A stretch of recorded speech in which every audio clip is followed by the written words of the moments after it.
देखिए, ये electromagnetic spectrum है। इसमें आप देख रहे हैं कि इलेक्ट्रोमैग्नेटिक स्पेक्ट्रम में gamma rays, X rays, UV rays और बीच में विजिबल रेज है। उसके बाद आईआर, माइक्रोस्कोप, माइक्रोवेव्स और रेडियो वेव्स है।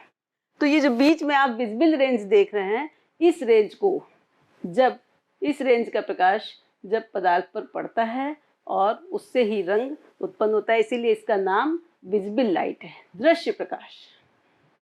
और इसकी रेंज है 400 नैनोमीटर से लेकर के 750 नैनोमीटर। इसमें इसको आपने सुना होगा VIBGYOR, violet, indigo, blue, green, orange, red colour. तो विबग्योर ये प्रकाश को जब प्रिज्म से पास होता है तो ये 7 रंगों में विभक्त हो जाता है।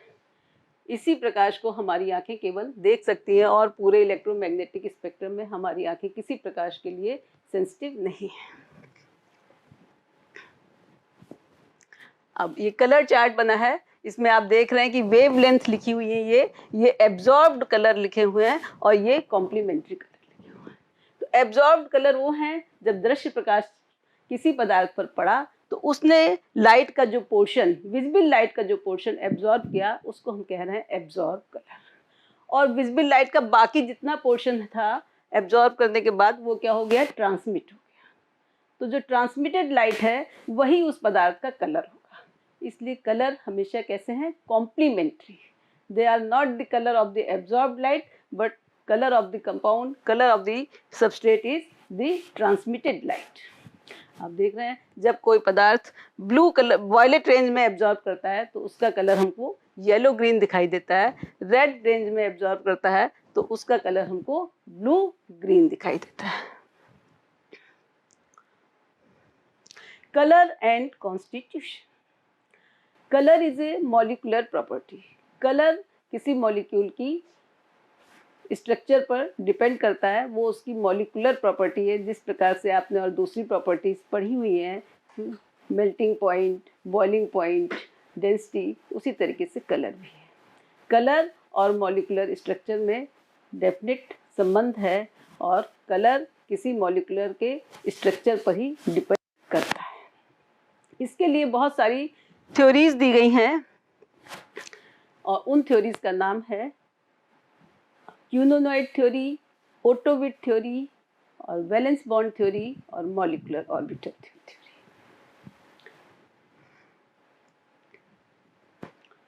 क्यूनोनॉइड थ्योरी, आर्मस्ट्रॉन्ग सर ने 1885 में क्यूनोनॉइड थ्योरी दी है। उस थ्योरी में उन्होंने बताया है कि वो सभी कंपाउंड्स जिसमें कि क्यूनोनॉइड स्ट्रक्चर होता है वो हमें कलरफुल दिखाई देते हैं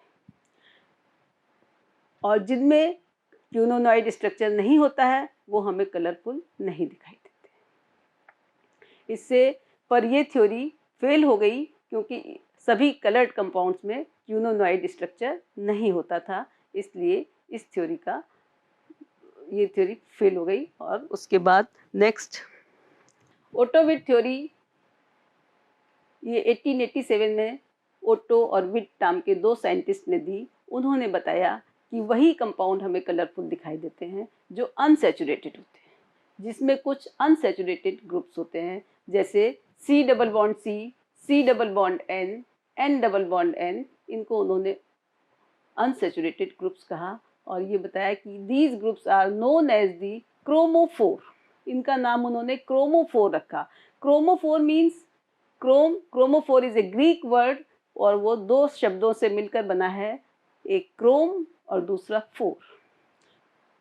क्रोम कलर और four bearing. Chromophore means colour bearing group. तो these unsaturated groups are responsible for the color of the compound। उन्होंने उस कंपाउंड को जिनमें कि ये ग्रुप लगे होते हैं उनको उन्होंने कहा chromogen. Chromogen are the compounds which have the chromophore groups. इसका मतलब हुआ क्रोमोजन वो सभी कंपाउंड हैं जिनमें कि क्रोमोफोर होते हैं। तो ओटोविट ने इस तरीके से हमको बताया कि क्रोमोफोर वो ग्रुप्स हैं जो कलर के लिए रिस्पॉन्सिबल हैं और जो अनसैचुरेटेड हैं। अगर ये ग्रुप्स हैं तो कंपाउंड हमें कलरफुल दिखाई देता है।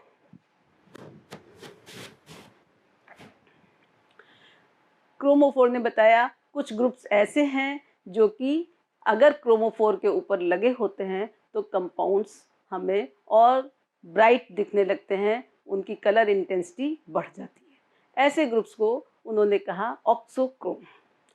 Auxochrome is made up of two words, oxo and chrome.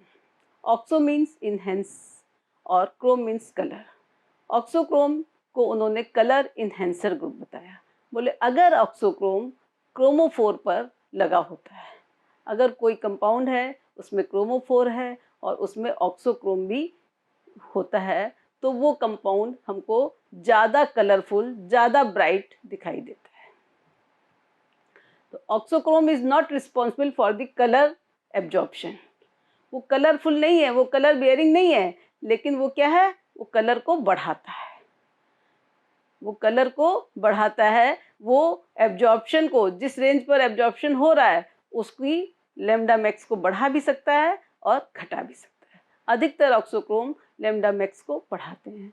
तो auxochrome is a colour enhancer group. These are the saturated or unsaturated groups having the non-bonding electrons.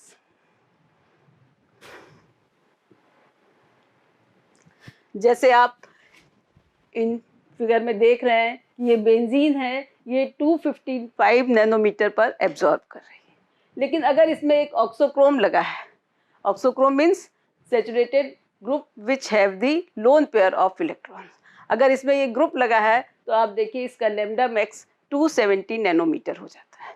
इसका मतलब कि ये ज़्यादा लैम्डा मैक्स पर एब्जॉर्ब करने लगा है और इसके कलर इन्हेंस हो गया है, कलर इसका ब्राइट हो गया है। फिनॉक्साइड, आप ये देख रहे हैं कि फिनॉक्साइड आयन लगा है तो और इसकी लैम्डा मैक्स बढ़ गई है।